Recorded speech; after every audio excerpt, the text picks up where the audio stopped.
El 8 de juny de 1949, Franco va venir a Vilafranca, dia que també va anar a Vilanova i la Geltrú, a Sant Sadurní i després de Vilafranca va anar a Sitges. El punt de trobada va ser aquest, al principi de l'avinguda de Barcelona, amb l'encreuament amb el carrer de Santa Digna. Aquí l'esperaven l'alcalde, Pau Cerdà, i tot un conjunt d'autoritats de Vilafranca. Junt amb Franco va venir també la seva senyora i tot el sèquit de gent que l'acompanyaven. Franco havia d'haver vingut el 28 de gener de 1942, 7 anys abans de la visita, però les autoritats de Barcelona al final van desestimar que Franco vingués a Vilafranca. Aquí, a la Rambla Nostra Senyora, Franco va passar a revista a les tropes que hi havien a la caserna de Vilafranca, que eren de la 4a Agrupació Militar Sanitària. Va passar a revista amb el general Solchaga, el mateix que 10 anys abans havia entrat a Vilafranca amb les tropes franquistes un 21 de gener de l'any 39. Si en aquell lloc estaven situades les tropes de la caserna de Vilafranca, en aquest lloc on estem nosaltres ara, que és des del Passeig Alcover fins davant de la Font del Casal, hi havien situats els membres de la Falange, de la secció femenina i del Frente de Juventudes. Entre la Rambla i el carrer de Sant Joan s'hi van establir els nens i nenes de les escoles de la vila. També en aquest dia es van ornamentar, es van engalanar els carrers de la vila, es van posar banderes d'omassos. Allà on no s'havien col·locat la gent, havia col·locat banderes de domassos també, perquè uns senyors ja es van encarregar de que n'hi haguessin allà no n'hi havia, i també en alguns jocs es van pintar la vorada de les voreres amb els colors de la bandera nacional.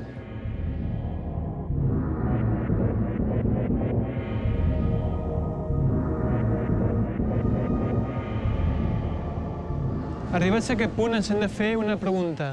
En què consistien les visites de Franco? Les visites de Franco consistien en que Franco anés pels pobles i regions d'Espanya i sobretot a Catalunya interessava que vingués perquè era considerat un cau de rojos separatistes. El franquisme va engegar una política de gaire social per tal de demostrar que Franco no era tan mala persona i que es volia que fos vist com el salvador d'Espanya i de Catalunya, demostrant una visió més suau de la seva personalitat. Arribats aquí, a la plaça Jaume I, Franco i els seus acompanyants van ser rebuts per els castellers que feien dos pilars, Centurias Pedro III el Grande i Sant Raimundo de Penyafort del Frente de Juventudes, i la banda de Cruz Roja que va tocar l'himne nacional.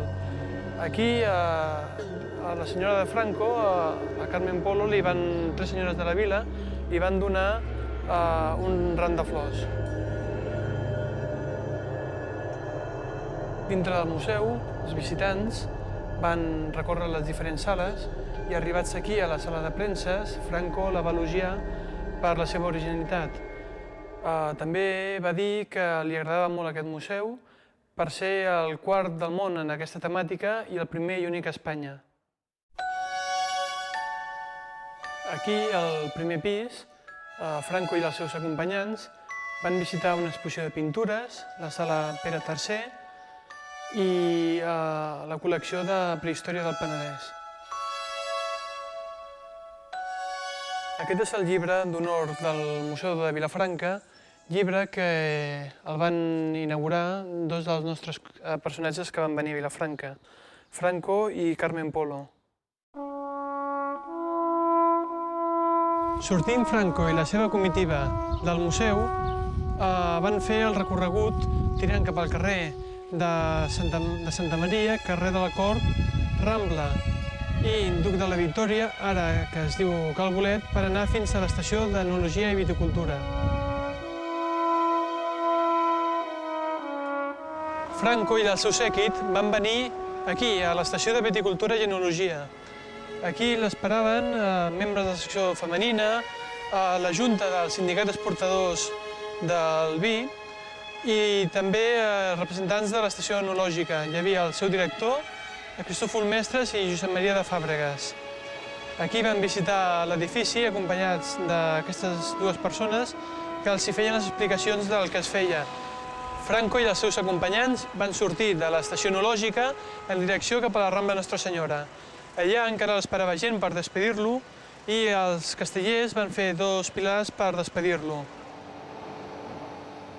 Finalment, acabarem avui aquí en el centre de documentació del museu per conèixer quin ressò es va fer la premsa local, tant Penedès com Acció Catòlica. Amb la premsa local, els 2 setmanaris Penedès i Acció Catòlica van tenir un ressò diferent la notícia. A Penedès fins i tot va arribar a editar un número extraordinari, anterior a la visita. A Penedès, en aquest número extraordinari, aquesta va ser la portada i feien una crida als vilafranquins, vilafranqueses, a porfía con nuestros hermanos de las demás poblaciones españolas. Aclamemos en Franco a la patria unida y en orden. Viva Franco, viva España. En el número extraordinari de Penedès hi havia un article titulat La visita de Franco, en el qual, comentant-lo breument, y no habrá hoy un vilafranqués de conciencia honrada ni de pensamiento lúcido que no reconozca que si vive, aunque sea pasando estrecheces, afrontando situaciones duras o menos pingues que en años anteriores, que también de esto, de la dureza, habría mucho que hablar, salvando dificultades desencadenadas igualmente por causa de fuerza mayor, como son la sequía y las consecuentes restricciones eléctricas, sí, en fin, Cataluña es hoy una región, con su industria, con su comercio, con su palpitación vital y accidente, se lo debe a Franco. El setmanari Acció Catòlica, que era l'altre que n'hi havia a Vilafranca, junt amb Penedès, la notícia la va donar com més tipus crònica, sense tanta efusivitat, i en el qual dona un comentari molt escuent del que va ser la jornada.